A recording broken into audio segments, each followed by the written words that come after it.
योपाम् पुष्पम् वेद पुष्पवान् प्रजावान् पशुमान् भवति चन्द्रमा वा अपाम् पुष्पम् पुष्पवान् प्रजावान् पशुमान् भवति य एवम् वेद योपामायतनम् वेद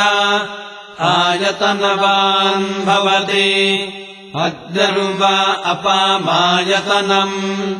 आयतनवान् भवति योऽग्नेरायतनम् वेद आयतनवान् भवति आपो वा अग्नेरायतनम् आयतनवान् भवति य एवम् वेद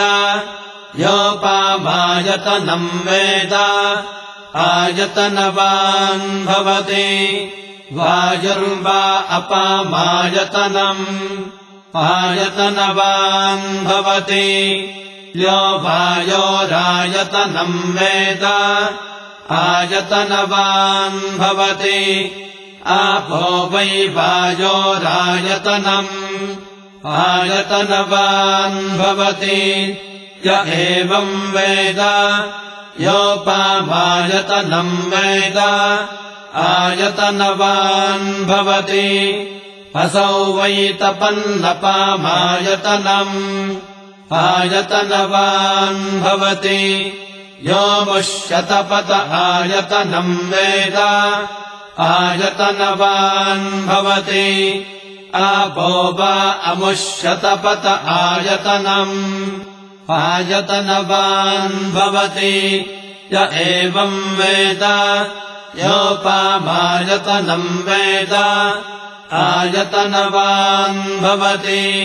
चन्द्रमा वा अपामायतनम् आयतनवान् भवति यश्चन्द्रमस आयतनम् वेद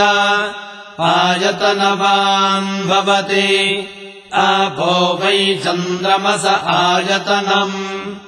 आयतनवान् भवति य एवम् वेद योपामायतनम् वेद आयतनवान् भवति नक्षत्राणि वा अपामायतनम् आयतनवान् भवति यो नक्षत्राणामायतनम् वेद आयतनवान् भवति आपो वै नक्षत्राणामायतनम् आयतनवान् भवति य एवम् वेद योपामायतनम् वेद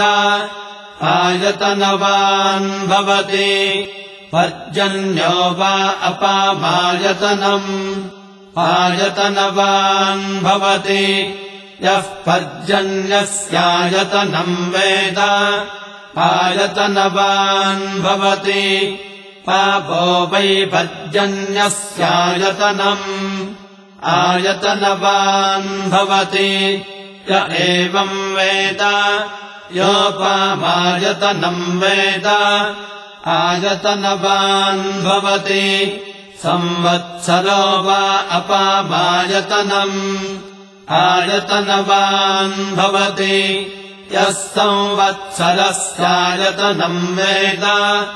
आयतनवान् भवति आपो वै संवत्सरस्यायतनम् आयतनवान् भवति य एवम् वेद योऽप्सुनाभम् प्रतिष्ठिताम् वेद तत्येव तिष्ठति राजाधिराजाय प्रसह्य साहिने नमो वयम् वै श्रवणाय कुर्महे समे कामान् कामकामाय मह्यम् कामेश्वरो वै श्रवणो ददातु कुबेराय वै श्रवणाय महाराजाय नमः।